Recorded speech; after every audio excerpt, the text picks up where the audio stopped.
ಕಾರ್ಕಳದ Christ king ಪದವಿ ಪೂರ್ವ ಕಾಲೇಜಿನಲ್ಲಿ ಪತ್ರಿಕಾ ದಿನಾಚರಣೆ ಕಾರ್ಯಕ್ರಮವನ್ನು ಹಮ್ಮಿಕೊಳ್ಳಲಾಗಿತ್ತು.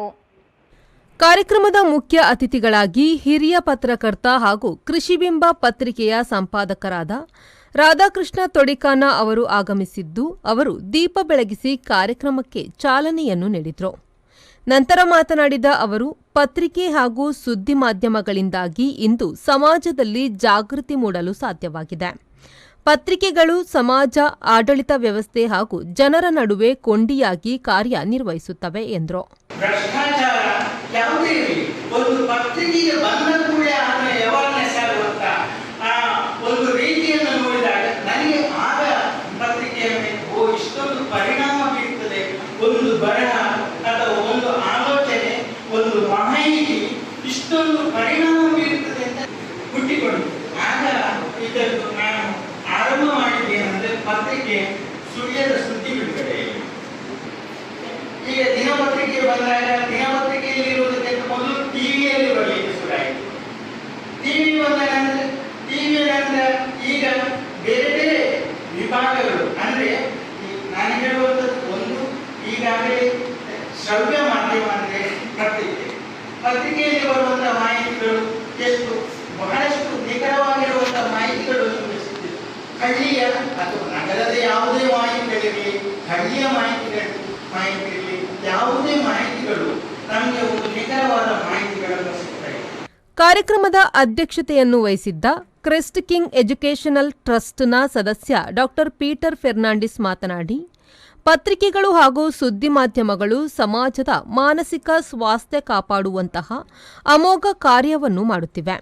ಸಮಾಜದ ಏಳಿಗೆಗಾಗಿ ತೆರೆಮರೆಯಲ್ಲಿ ಕಾರ್ಯನಿರ್ವಹಿಸುವ ಪತ್ರಕರ್ತರನ್ನು ಮಕ್ಕಳ ಮುಂದೆ ತೆರೆದಿಡುವ ಪ್ರಯತ್ನವಾಗಿ ಹಾಗೂ ಪತ್ರಿಕಾ ರಂಗದಲ್ಲಿ ಮಕ್ಕಳಿಗೆ ಆಸಕ್ತಿ ಮೂಡಿಸುವ ಹಿನ್ನೆಲೆಯಲ್ಲಿ ನಮ್ಮ ಸಂಸ್ಥೆ ಪ್ರತಿ ವರ್ಷ ಪತ್ರಿಕಾ ದಿನಾಚರಣೆಯನ್ನು ನಡೆಸಿಕೊಂಡು ಬರುತ್ತಿದೆ ಎಂದರು.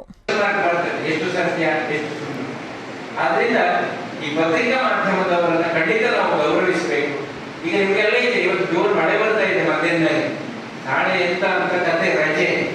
ಅದನ್ನು ಪ್ರಥಮವಾಗಿ ನಿಮಗೆ ಮುಗಿಸ್ತಾ ಇರೋರು ಯಾರು ಕೇಳಿದ್ರೆ ಇವರೇ. ನೀವು ಶಿಕ್ಷಕರನ್ನು ಅಥವಾ ನಿಮ್ಮ ಪ್ರಿನ್ಸಿಪಾಲರ ನ್ಯೂಸ್ ಅನ್ನ ನೋಡುವ ಮೊದಲು, ಅವರಿಂದ ನೋಟಿಸ್ ಬರುವ ಮೊದಲು ನಿಮಗೆ ಡಿಸಿ ಆಫೀಸಿಂದ ಅದು ಡಿಸಿ ಆಫೀಸ್ ಸಿಗ್ನೇಚರ್ ಹಾಕಿ ರೂಮ್ ಹೊರಗಡೆ ಬರುವುದರ ಒಳಗಾಗಿ ಅದು ಕಾರ್ಕಳವನ್ನು ತಲುಪುವಂತ ವ್ಯವಸ್ಥೆಯನ್ನು ನಮ್ಮ ಪತ್ರಿಕಾ ಮಾಧ್ಯಮದವರು ಮಾಡ್ತಾರೆ.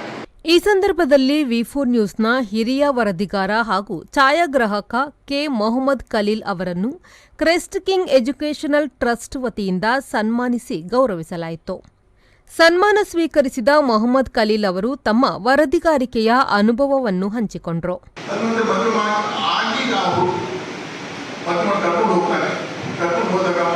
ಅವನ ಮನೆಗೆ ಕರ್ಕೊಂಡು ಹೋಗುದಿಲ್ಲ.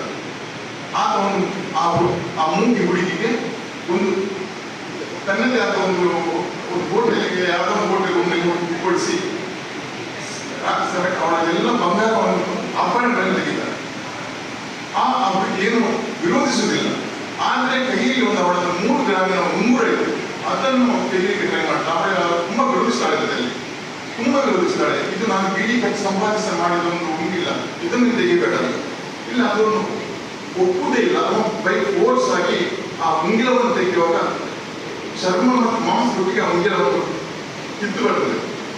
ಒಂದು ದಿವಸ ಆ ಒಂದು ಹುಡುಗಿ ಮತ್ತು ಹುಡುಗಿ ಕರ್ಕೊಂಡು ಬರುವ ಶಾಸ್ತ್ರ ಇರ್ತದೆ. ಆದರೆ ಹೋಗಿ ಮನೆಯವರು ಕರ್ಕೊಂಡು ಬರ್ಲಿಕ್ಕೆ ಹೋಗುವಾಗ ಮನೆಯಲ್ಲಿ ಇರ್ತಾರೆ, ಮನೆಯನ್ನು ಕರ್ಕೊಂಡು ಬರ್ತಾರೆ. ಬಂದ ಹುಡುಗಿ ಮನೆಗೆ ಹೋಗ್ಲಿಕ್ಕೆ ಕೇಳುವುದಿಲ್ಲ. ಸಂಸ್ಥೆಯ ಉಪ ಪ್ರಾಚಾರ್ಯ ಡಾ ಪ್ರಕಾಶ್ ಭಟ್ ಅವರು ಪ್ರಾಸ್ತಾವಿಕವಾಗಿ ಮಾತನಾಡಿದರು.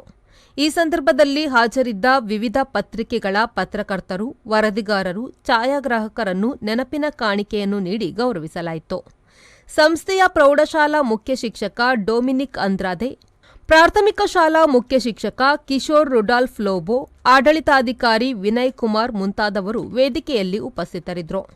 ಸಂಸ್ಥೆಯ ವಾಣಿಜ್ಯ ಶಾಸ್ತ್ರ ಉಪನ್ಯಾಸಕ ದೀಪಕ್ ಸ್ವಾಗತಿಸಿ, ಕನ್ನಡ ಉಪನ್ಯಾಸಕ ಉಮೇಶ್ ಬೆಳ್ಳಿಪ್ಪಾಡಿ ಕಾರ್ಯಕ್ರಮ ನಿರೂಪಿಸಿ ವಂದಿಸಿದರು. ಖಲೀಲ್, ವಿ4 ನ್ಯೂಸ್, ಕಾರ್ಕಳ.